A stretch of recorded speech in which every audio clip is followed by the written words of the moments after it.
एक वक्त की बात है। किसी गांव में एक बुजुर्ग फकीर बाबा रहीम एक पेड़ के नीचे बैठकर लोगों से मदद मांगा करता था, लेकिन कोई भी उसकी मदद न करता। वो बेचारा फकीर शाम को भूखा प्यासा अपने घर लौटता। घर पहुंचकर उसकी बीवी बीबी फातिमा पूछती, जी कुछ खाने को लाए हैं या आज भी खाली हाथ आए हैं? नहीं बेगम, आज भी किसी ने खाने को कुछ ना दिया। उसका मतलब आज भी हमें खाली पेट सोना पड़ेगा? हाँ बेगम, बस पानी पी लो और सो जाओ, हमारे नसीब में यही लिखा है। फिर वो दोनों बुजुर्ग भूखे पेट ही सो जाते। अगले दिन जब बाबा रहीम इसी पेड़ के नीचे बैठा मदद के लिए आवाजें लगा रहा होता, तो एक लड़का उस्मान उसके पास आता है। बाबा जी, मैं कई दिनों से यहां से गुजर रहा हूं और देखता हूं कि आप खाली पेट यहां बैठे रहते हैं, न कुछ खाते हैं न पीते हैं। बताएं, मैं आपकी क्या मदद कर सकता हूं? बेटा, हम गरीबों की किस्मत में तो भीख मांगना ही लिखा है, लेकिन किसी को हम पर जरा भी रहम नहीं आता। हम तो कई दिनों से खाली पेट सो रहे हैं। बाबा जी, आप बिल्कुल ठीक कह रहे हैं। यहां लोग झूठे और धोखेबाज लोगों को पैसे देते हैं। आप फिक्र ना करें, मेरे साथ चलें, मैं आपको दिखाता हूं धोखेबाजों से पैसे कैसे निकलवाते हैं। बेटा, मैं तेरी बात समझा नहीं, तेरा मतलब क्या है? बाबा जी, आप बस मेरे साथ चलें, सब समझ आ जाएगा। आप खामोशी से बैठकर तमाशा देखें। फिर उस्मान बाजार से एक गुधा लेकर आता है और एक जगह खड़े होकर आवाजें लगाने लगता। गुधा, गुधा, 10 लाख रुपए का गुधा, आओ ले लो 10 लाख रुपए का नायाब गुधा। उस्मान की आवाज सुनकर एक आदमी नासिर उसके पास आता है।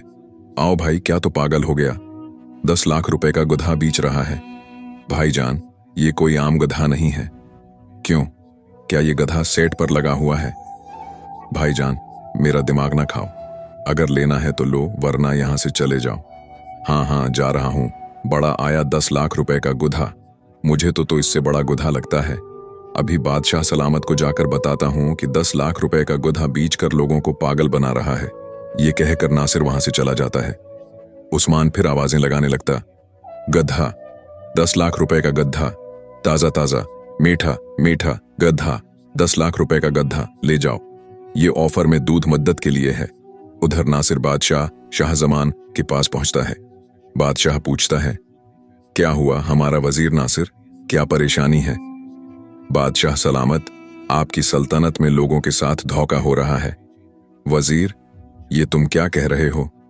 हमें अपने कानों पर यकीन नहीं आ रहा। हमारी सल्तनत में हमारी राया के साथ कौन धोखा कर रहा है? बादशाह सलामत, एक लड़का बाजार में खड़ा 10 लाख रुपए का गधा बेच रहा है। 10 लाख रुपए का गधा? क्या वो गधा सोने की लीद करता है जो 10 लाख रुपए का है?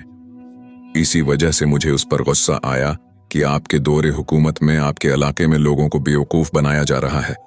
दरबार के मुलाजमों को बोलो, हमारी गाड़ी निकालें, हम अभी उसके पास जाएंगे। मलका शहजादी नूर कहती है, बादशाह राम से बैठ जाओ, बड़ी तेरी गाड़ी, हारन बजाओ तो सारी चीजें बजती हैं, चलो पैदल चलते हैं। ठीक है मलका आलिया, हम अपने पांव पर चलकर उसके पास जाएंगे। फिर नासिर, शाहजमान और शहजादी नूर उस्मान के पास पहुंचते हैं। शाहजमान कहता है, लड़के, तेरी ये जरात की तो हमारी सल्तनत में हमारी राया को बेवकूफ बना रहा है। इस गधे में क्या खूबी है जो तो उसे 10 लाख रुपए का बेच रहा है? उस्मान कहता है, बादशाह सलामत, ये कोई आम गधा नहीं, उसके बहुत फायदे हैं। क्या फायदा? क्या ये छरी खाकर पटाखे मारता है? शहजादी नूर कहती है, मैं तो समझती हूं ये लोगों को पागल बना रहा है, उसे गिरफ्तार करो।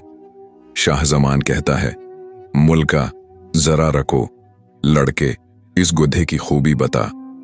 जो हुक्म बादशाह सलामत। अगर किसी के रिश्तेदार मर गए हों और वो इस गुधे पर बैठे तो उसे वो रिश्तेदार नजर आ जाएंगे और इससे बातें करेंगे।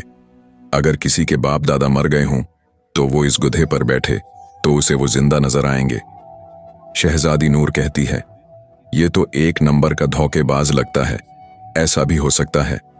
शाहजमान कहता है, लड़के अगर तेरी बात सच्ची हुई तो हम उस गधे को 22 लाख रुपए में खरीदेंगे। उस्मान कहता है, जी बादशाह सलामत, आप उस पर बैठकर चेक करें, लेकिन एक शर्त है। शहजादी नूर कहती है, अब कौन सी शर्त है? मलका आलिया, शर्त यह है कि जो ईमानदार और नेक दिल इंसान उस पर बैठेगा उसे अपने रिश्तेदार नजर आएंगे, जो बद्दियांत होगा उसे कुछ नजर नहीं आएगा। शाह जमान कहता है, वाह, ये तो बहुत काम का गुधा लगता है। चल वजीर नासिर, इस पर बैठ, अभी तेरी ईमानदारी का पता लगता है। नासिर कहता है, अच्छा बादशाह सलामत, मैं अभी बैठता हूं। मैं तो बहुत ईमानदार हूं, मुझे मेरे रिश्तेदार जरूर नजर आएंगे। फिर नासिर गुधे पर बैठता है, लेकिन उसे कोई रिश्तेदार नजर नहीं आता। वो सोचता है, ये तो मुझे कोई नजर नहीं आ रहा, उसका मतलब उस्मान हमें धोखा दे रहा है। लेकिन अगर मैंने बादशाह को कहा कि मुझे कोई नजर नहीं आ रहा तो वो मुझे बद्दियांत समझेंगे। वो कहता है, हाँ हाँ बादशाह सलामत, मेरे अबू जान नजर आ रहे हैं। अबू जान, क्या हाल है आपका? मुझे आपकी बहुत याद आती है। अबू जान, आप वापस आ जाएं। उस्मान कहता है, भाई नीचे उतर जाओ, उन्हें वापस कब्र में भी जाना है। ज्यादा लालियां ना करो, वरना वो तुम्हें अपने साथ कब्र में ले जाएंगे। शाह जमान कहता है, अरे वाह लड़के, ये तो बहुत अच्छा गद्दा है। शहजादी नूर कहती है, मैं तो समझती हूं मेरा शाह जमान मुझसे बहुत प्यार करता है। चल इस गद्दे पर बैठ, अभी तेरे प्यार का पता लगता है। अगर तेरा बाप तेरे को नजर ना आया तो मैं तेरी खूब पटाई करूंगी। शाह जमान सोचता है, अब क्या करूं? मुझे तो इस मोटी नाक वाली औरत से एक टुक्के का भी प्यार नहीं। अगर मैंने कह दिया कि मुझे मेरे घर वाले नजर नहीं आ रहे तो उसने मुझे मार मार कर बंदर बना देना है। वो कहता है, अच्छा मुल्का आलिया, अभी बैठता हूं। फिर शाह जमान गुधे पर बैठता है। उस्मान कहता है, बादशाह सलामत, आपको आपके अबू जान नजर आ रहे हैं। शाह जमान कहता है, यार देखने की कोशिश तो कर रहा हूं, लेकिन अभी तक कोई नजर नहीं आ रहा।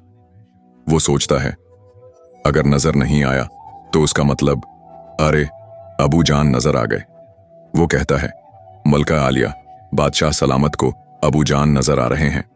अबू जान, आप मुझे भरी जवारी में छोड़कर क्यों चले गए? न कोई चिट्ठी न कोई पैगाम, जाने दो, कौन सा दीस जहां तुम चले गए। शहजादी नूर कहती है, हाँ अब पता लग गया ये गधा कितना कीमती है। उस्मान कहता है, चल लें। बादशाह सलामत, पूछें अबू जान अकेले हैं या कोई और भी है उनके साथ। शाह जमान कहता है, नहीं, अबू जान के साथ दादा अबू जान भी आए हैं।